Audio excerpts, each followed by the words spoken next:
Tiitoriyaalii jalqabaa kitaaba kutaa 11 revision relation ka jedhuun ni jalqabna. Jalqaba relation maal akka ta'e ilaalla. Relation jechuun relationiin isa seetii irraa ijaarama. Seetiin hin jira. Ergas immoo seetii irraa relation ijaaruu dandeenya jechuudha. Relationii kan jennu isa ordered pair dha. Relation is what? Relation is ordered pair. Set of ordered pair dha jechuudha. So kanaafuu jalqabatti seetii wayii qabna. For example seetiin n nuu kennama. A, B, C ka qabu hin jira. Kan miseensa kana qabu hin jira. Then kan biraa immoo seetiin B ni jira. 1, 2, 3. Kunniin seetiidha jechuudha. So seetii kanneen yoo A cross B jennee seetii kanneen ordered pair kan goonu taate jechuun cimdiidhaan kan kennu taate. For example just if 1 then B if 1 C if 1 yookiin immoo if 2 A 3 jedhaa kan kennu taate. Then let's say A 1 comma A 2 then comma A 3 then A 4. Sorry kan hin qabnu as keessa haga sadii waan ta'eef kun maal jenneen ordered pair dha. Set of ordered seetii dha. Seetii maal jenneen tuuta irraa fudhanne. Kunniin lamaan tuuta kunis tuuta. So tuuta irraa fudhanne tuuta lamaan cimdiidhaan yoo ka'uu dandeenya. Ordered pair gochuu yoo dandeenye sun maal jenneen relationii ta'a jechuudha. Sunin relationii ta'a. Relation ta'a jechuudha. Let's say ka biraa immoo let's A is equals to 1, 2, 3 jenna. Then A cross N is equals to relationii ta'uu danda'a. Maafi just kan barbaadama ordered pair dha. Ordered pair 1 comma 1 then 1 comma 2 then 1 comma 3. Kunis maal jenneen relationii dha jechuudha. Relation is set of what? Set of ordered pair. Tuuta maal jenneen tuuta cimdiidhaan wal qabame. Kuniif kun maal jenneen cimdiidha. Here cimdiidha jechuudha. Pair kan ta'e jechuudha. Inni sun maal jenneen relationii jenna. So kan biraa immoo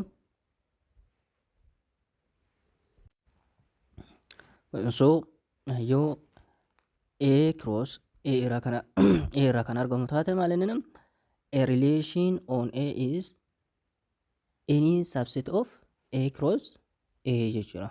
A cross A jechuudha. Subsetii kana irraa argame jechuudha. So kanaafuu relationiin seetii tokkorraa yoo isuma mataa isaa cross goone cimdiidhaan yoo kan kennu relationii argachuu dandeenya. Or yoo seetiin lama nuu kenna akka isa kanaati jechuudha. Seetiin lama A and B nuu kenname ergasii A to B A irraa gara B yookiin immoo B irraa B to A yoo kan hojjennu taate kun immoo seetii garaagaraa irraa relationii baasuu dandeenya jechuudha. For example fakkeenyaaf just A is equals to 1, 2, 3, then 4. B is equals to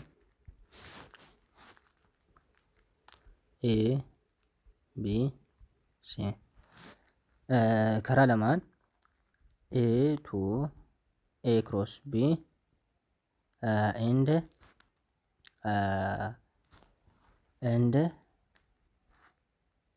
B cross A. So A cross B akkuma jalqaba ilaalle cimdii kanaa fi kana jalqaba inter ta'u jalqaba maaliin inni value A dha. So kanaafuu 1 A, 1 B, then 1 C jedhaat isa lamaatiin illee kanaan deemuu dandeenya, sadiin illee isa kanneen wal qabsiisuu dandeenya jechuudha. Kun maal inni A cross B jechuudha. B cross A jechuun immoo vaaliyoon jalqaba galu maal inni A dha ta'a. A1 then A2 then A3 jedhaat ka deemuu jechuudha, itti fufaa jechuudha. Haga rileeshinii kenna haga barbaadnu qofa keessaa wal qabsiisne kan dhiisuu dandeenya jechuudha, haga nu gaafatame jechuudha. So kan biraa immoo asirratti doominii fi reenjiidha. Domain and range. So domain kan jennu value cimdii keessaa peerii keessaa value jalqabaa jechuudha. Warra value jalqaba galan saniin maal jennaa dominii jennaa jechuudha. Rangein immoo value gatii y irra jiru.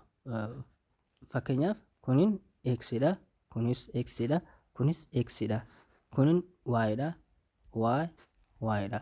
Warreen gatii x ta'an warreen jalqaba irra jiran jechuudha. Warra cimdii keessaa tarreeffaman keessaa warreen jalqaba irra jiran maal inni doominidha. Warri immoo cimdii kenname keessaa peerii kenname keessaa lammaffaa irra jiran vaaluun isaanii lammaffaa irra kan jiru taate isaan reenjidha. So kanaafuu asitti kun doominidha. Reenjiin immoo here A B C ta'a jechuudha. Vaaluu kennin isaan kanneen reenjii ta'a jechuudha. So